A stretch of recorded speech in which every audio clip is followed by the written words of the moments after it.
பேசும்போது அவரை கேட்டேன், சார் ஒரே ஒரு கோரிக்கை என்ன அப்படின்னாரு. சார் 45 வருஷம் ஒரு மனிதரோட இருந்துட்டேன் அப்படின்னு சொல்லி என் செல்போனை கூட எடுத்து காமிச்சேன். அவர் முன்னாடியே ரஜினி சார் போட்டோ தான் வச்சிருந்தேன். வருஷத்துக்கு ஒரு நாள் டிசம்பர் 12 உங்க பிறந்தநாள் அன்னைக்கு, அவரோட பிறந்தநாள் அன்னைக்கு நான் கோயிலுக்கு போயிட்டு நல திட்ட உதவிகள் பண்ணிட்டு பேப்பர் ஆடு கொடுக்கறது என் வழக்கம், அதை நான் செய்யலாமா அப்படின்னு கேட்டேன். என்ன சார் இப்படி சொல்றீங்க? நானும் அவரும் ரசிகருங்க, எனக்கும் தலைவர் அவரு, எனக்கும் தலைவர் இது.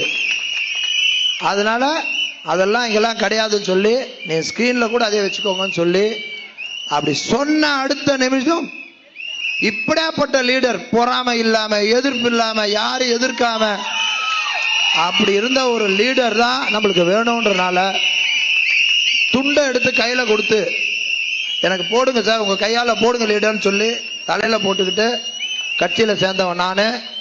அவர்கள் அதிகம் சொல்ல வந்தேன், இருக்கிற இடத்துக்கு உண்மையா இருப்பேன், அது மட்டும் சொல்லிட்டு வந்தேன். அதே மாதிரி இன்னைக்கும் சொல்றேன், 45 வருஷம் பழகினால